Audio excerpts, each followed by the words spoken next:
hope is one of the most powerful words in any language. No matter how difficult your situation in life, if you have hope, you can make it. But in a country or situation like ours where life is getting more difficult, where can we find real hope? Stay with us and find the answer on A Word of Hope with Bishop David Sobrepeña.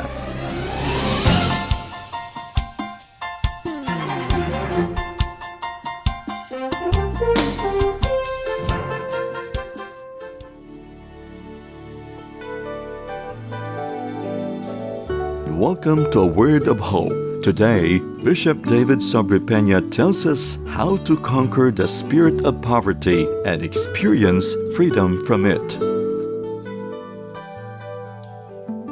I would like to share with you a message entitled Freedom from Poverty.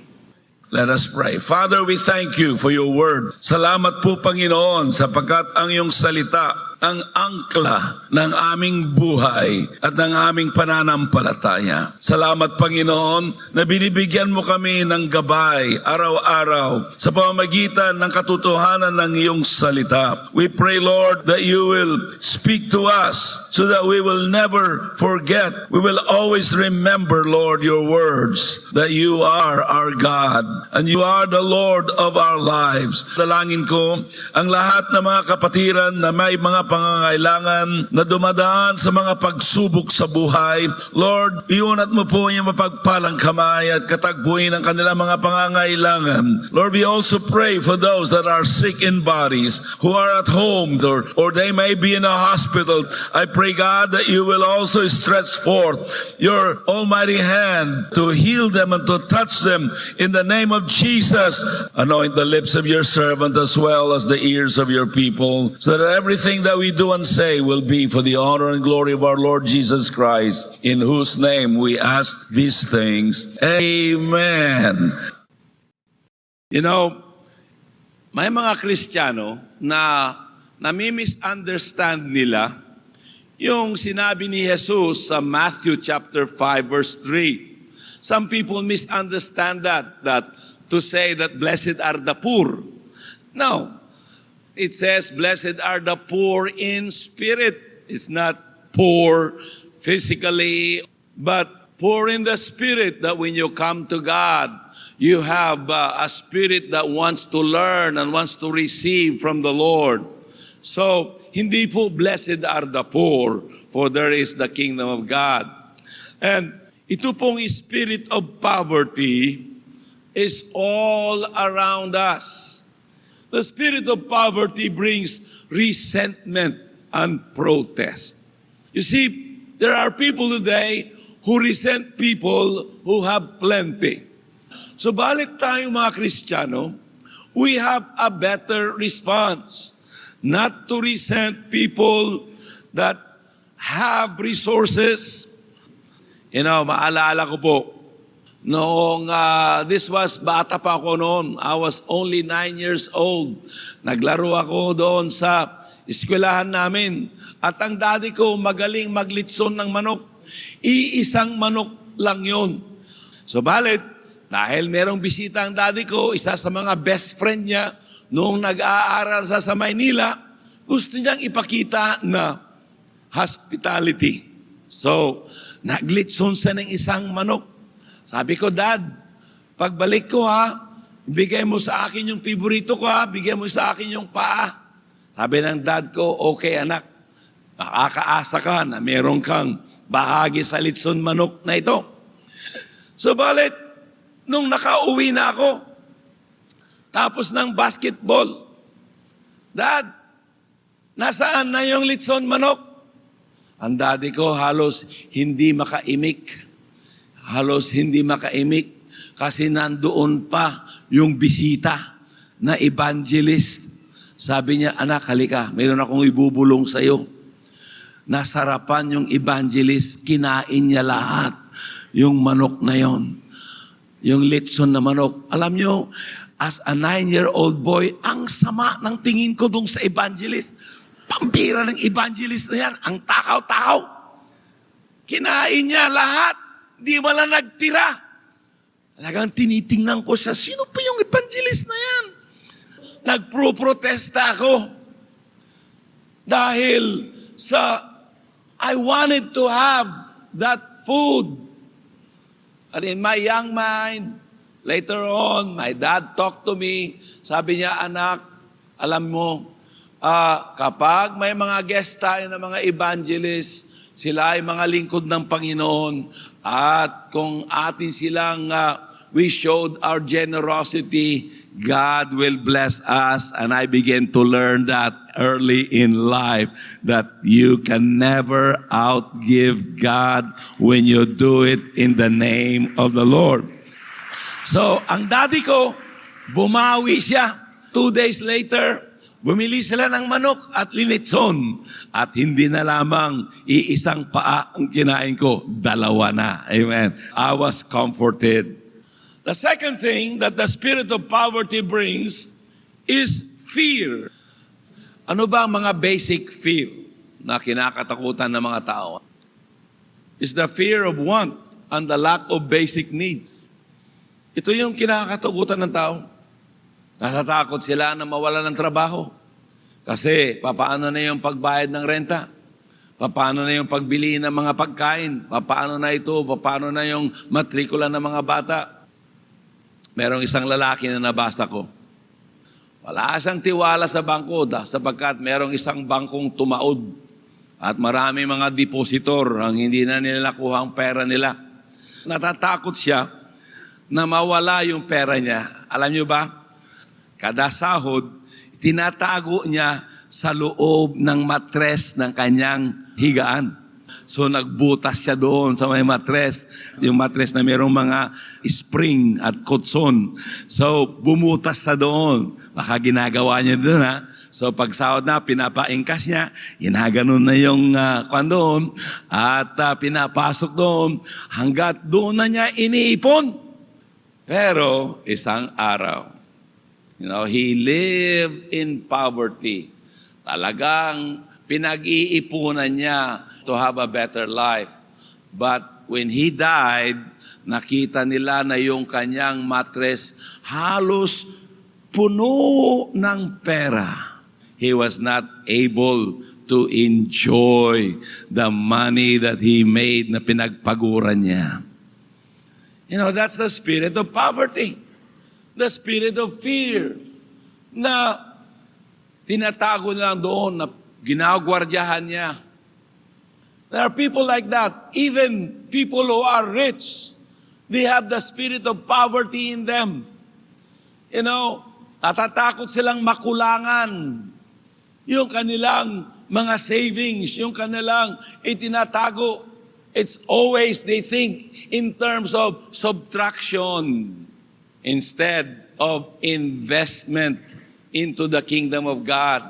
And there are Christians today, they really don't want to bring what's due to God. They don't want to give unto the work of the Lord. Kasi sabi nila, meron akong 100 ngayon. Kung ibibigay ko ngayon yung ikapuko, di 90 na lang ang matitira. They think in terms of that, and that is what the Bible calls not only disobedience, but it is the lack of faith. It's fear na baka mawalan. And Elijah encouraged the widow woman. Sabi niya, fear not. Another thing that the spirit of poverty brings is hopelessness and despair. Sabi po ng widow woman, that we may eat it and die. In other words, there was famine in the land, may tagtuyot, at because of that, ang dami pong mga nagugutom. The widow woman only have a handful of flour. It's good for her last meal and for her son, that we may eat it and die. In our world today, there's so much hopelessness. And we hear so much hopelessness around the world. Kaya maraming mga tao, dahil sa hopelessness nila, naghihintay na lamang ng mga dole outs mga charities na ibibigay ng gobyerno at mga foundation. Alam niyo mga kapatid, mga magulang, kung ikaw ay isang Kristiyano, huwag ka lamang maghintay ng mga dole-outs o awa ng ibang tao. Ang dapat nating hintayin at sumampalataya tayo, mas malaki ang awa ng Diyos at pagpapala ng Diyos. Nais ng Panginoon na pagpalain ka. So wag dapat mawalan ng pag-asa. You know, for every Christian, take away hopelessness in your life or from your life because there is hope. So secondly, how do you conquer the spirit of poverty? Number one, keep yourself busy. Be industrious. Makita natin yung widow woman sa 1 Kings chapter 17 verse 10. You know, this widow was busy. Pwede na lamang na kahit last minute na yun, magmumukmuk lamang siya sa sulok. Pero lumabas siya sa kanyang bahay. You know, naggayak at pumunta sa malapit sa gate. At umahanap ng sticks. At umahanap din ng milagro at anong gagawin ng Diyos sa kanyang buhay, sapagkat sabi ng Diyos kay Elijah, I commanded the widow woman to take care of you. So itong widow woman ay hindi isang tamad. You know, brothers and sisters, isa sa mga sanhi ng kahirapan at kadukhaan at pangangailangan ng tao ay katamaran, laziness, or indolence is a major cause of poverty. Sabi po sa Proverbs 10:4, he who has a slack hand becomes poor, but the hand of the diligent makes rich. Dito sa Proverbs 13:4, sabi po dito, the soul of a lazy man desires and has nothing, but the soul of the diligent shall be made rich. Proverbs 14:23, sabi po, in all labor there is profit, but idle chatter leads only to poverty. Indolence means habitual laziness or an excessive love of comfort or pleasure that causes a person to habitually neglect work or duties. Alam nyo, merong isang sinulat si Dr. Jose Rizal. Sumulat siya ng essay ng The Indolence of the Filipinos. Yung katamaran daw ng mga Pilipino. Kaya ang isang dahilan kung bakit tayo ay in-exploit ng mga Spaniards ay dahil din sa katamaran ng mga Pilipino. Kailangan natin magsipag. Ako'y nasisiyahan pag nakikita ko mga Pilipino, yung kakulay ko, na pinagpapala, umuunlad ang kanilang buhay. Ilan sa inyo gusto nyong umunlad sa buhay? Take away indolence. Secondly, how to conquer the spirit of poverty. Find work and things to do. Kung ikaw ay walang trabaho, maghanap. Kung di ka makahanap ng trabaho, gumawa ka ng trabaho. Kung ikaw ay may trabaho at natanggal sa trabaho, mag-start ka ng sarili mong trabaho, sarili mong business. Pagbebenta, don't be afraid. Hindi yung invest ka ng invest. Marami pong mga fraud ngayon regarding investment. You need to start your own business. At least, kung mabankrupt ka sa sarili mong sikap, sarili mong pagod, at kung ikaw ay mag-invest para sa Panginoon at mag-start ka ng business mo na merong pananampalataya sa Panginoon at tiwala sa Kanyang pagkilos sa iyong buhay, mas lalong aangat ang antas ng iyong buhay at kabuhayan. Let me tell you, bawat isa sa inyo, this will revolutionize your thinking. Bawat isa sa atin, bawat isa sa inyo, meron kang talento, meron kang ibinigay ng Diyos na gift mo upang ikaw ay umunlad. Paniwalaan mo yan. It needs for you to pray and ask God to show you. Do it. Para mawala yung katamaran. How do you conquer the spirit of poverty? Have faith and obedience to God. Ito sa 1 Kings, sa ating text, chapter 17, verse 14 to 15. The widow believed God's word through Elijah. He believed God's word through Elijah na ipagkakaloob ng Diyos ang lahat ng kanyang mga pangangailangan. Ano ang sabi po ng Biblia? 2 Chronicles chapter 20 verse 20. Sabi po dito, believe in the Lord your God and you shall be established. At yung babaeng yun, yung byuda, she believed the prophet Elijah. Sapagkat sabi ni Elias sa kanya, for thus says the Lord God of Israel, the bin of flour shall not be used up, nor shall the jar of oil run dry, until the day the Lord sends rain on the earth.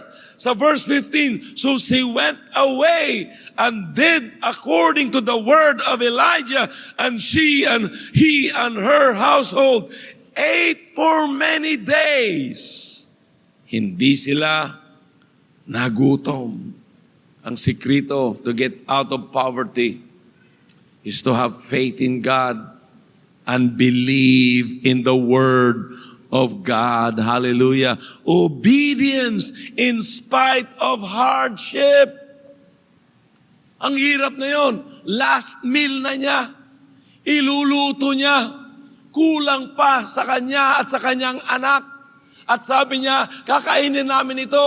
At pagkatapos na kami kumain, mamamatay na kami. Pero sabi ng lingkod ng Diyos, sige, magluto ka muna. Ilutuan mo muna ako. Pagkatapos niyan, para sa inyo. What I'm trying to tell you is this, brothers and sisters. Obedience in spite of hardship. She did according to the word of Elijah. In your time of need, God will show you what to do. So she went up. Inilutuan si Elijah muna. Hallelujah. How to conquer the spirit of poverty? Be generous even when it hurts. Sabi ng verse 13, make me a small of cake from it first and bring it to me. It already hurting the woman. This was her last meal. But he was generous enough to give to the man of God. She gave the man of God first in the name of the Lord. Let me tell you, when you give in the name of the Lord, you will not lose your reward. Merong isang lalaki, meron na lamang siyang last $10. This happened many years ago. $10 na lamang yung nalalabing pera niya para sa kanya at sa kanyang pamilya. Wala siyang trabaho. At kailangan na pumunta siya sa isang lugar na kung saan may trabaho. Malayo, mga 500 miles away. At ang kanyang pasahe ay halos $10. At meron na lamang mga $1 or $2 para sa kanyang pagkain. Pero he went to church that day. And when he went to church that day, God began to move in his life. Faith began to move in his heart, come to his life. Anong ginawa niya? Noong panahon ng offering, sabi niya, Lord, itong $10 na ito na yung last na $10 ko. Hatiin na lang natin, Lord. Ibigay ko itong 5 for the work of God. And I will trust you, Lord, for the rest. Pumunta siya sa takilya na bibili ng ticket para sa train. At sinabi niya doon sa nagbebenta ng train, sabi niya, bigyan mo lang ako ng train ticket na kung saan makaabot itong perang ito, itong $5 na ito. So, ang binigay sa kanya, halfway doon sa kanyang pupuntahan na trabaho na naghihintay sa kanya. Pagdating niya sa lugar na yon, naghanap siya ng trabaho upang magkaroon siya ng pera na makaabot doon sa trabaho naghihintay sa kanya. Ang napasukan niya na pwedeng magtrabaho siya, assistant ng sapatero. Wala siyang experience, pero sabi nung may-ari ng sapatero, I just need an assistant. If you're willing to learn, I'll teach you. Sabi niya. So, doon nagtrabaho siya. Less than mga 1/2 yung sahod niya doon sa sapatero kaysa sa trabahong naghihintay sa kanya. Pero nagustuhan niya yung trabahong yun. Madaling sabi, natutunan niya ang negosyo sa paggawa ng sapatos, pag-repair ng sapatos. And fast forward, 25 years, 30 years later, W.L. Douglas became the owner of the largest shoe factory in the world. Pinagpala siya ng Diyos. To conquer the spirit of poverty, we must first conquer selfishness and greed. I-conquer natin yung greed and selfishness kasi yan ang nasa nature natin. Lalong-lalo na, pag maliit na nga, hindi kasya sa atin, gusto natin, just keep it. Narinig natin yung kasabihan, get all you can and can all you get. People are in the getting business and people don't give back. That's greed and selfishness. Sabi po sa Proverbs 11:24, there is one who scatters yet increases more, and there is one who withholds more than is right, but it leads to poverty. So if you want to get out of the spirit of poverty, take the risk towards generosity. 2 Corinthians chapter 9, verse 5-6. Sabi po ni Pablo, therefore I thought it necessary to exhort the brethren to go to you ahead of time and prepare your generous gift beforehand, which you had previously promised, that it may be ready as a matter of generosity and not as a grudging obligation. Verse 6, but this I say, he who sows sparingly will also reap sparingly. And he who sows bountifully will also reap bountifully. At sabi po sa verse 7, so let each one give as he purposes in his heart, not grudgingly or of necessity. For God loves a cheerful giver. And God is able to make all grace abound toward you, that you always having all sufficiency in all things. Sabi ng Diyos, make all grace abound toward you, that you always having all sufficiency in all things may abound, may have an abundance for every good work. Prepare your generous gifts beforehand, that it may be ready as a matter of generosity and not as a grudging obligation. Ang pagkakaloob sa Diyos, pag-iika po, hindi po grudging obligation. In conclusion, God wants His people to have freedom from a poverty-stricken life.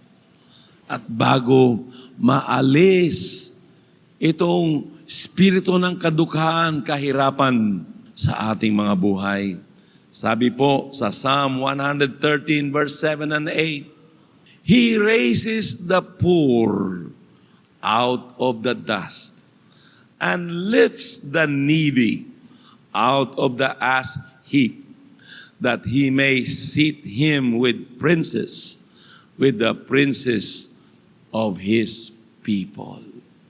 There are so many people that I know around the world who used to be poverty-stricken, but God has lifted them out of poverty and now enjoying the prosperity that God has given them and to His people, sapagkat kalooban ng Diyos na gantimpalahan ka, kalooban ng Diyos na pagpalain ka, kalooban ng Diyos na lahat ng iyong pangangailangan ay may provide ng Panginoon kung tayo ay tatalima sa Kanyang salita at ating gagawin ang iniuutos ng Panginoon.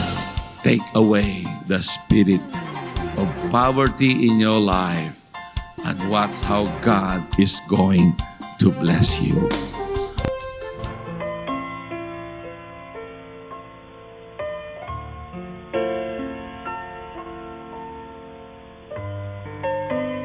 I believe that the Holy Spirit is speaking in your hearts this very moment about your need of Jesus Christ as personal Lord and Savior. I want you to pray this prayer sincerely.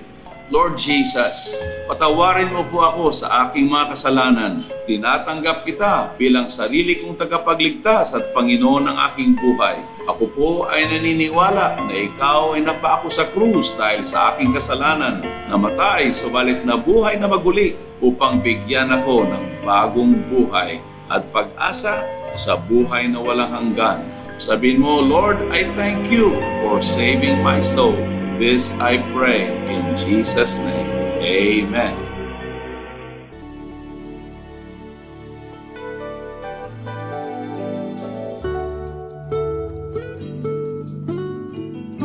If you prayed that prayer, we believed you got born again. Please let us know by texting 0999-955-4211. That's 0999-955-4211. Or follow us on Facebook. You may also visit our website www.wordofhope.ph. That's www.wordofhope.ph.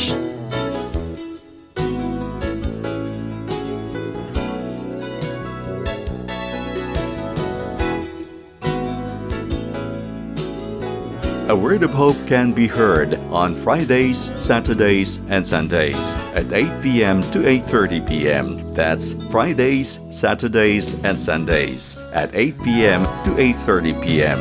here at 702 DZAS, Agapay ng Sambayanan.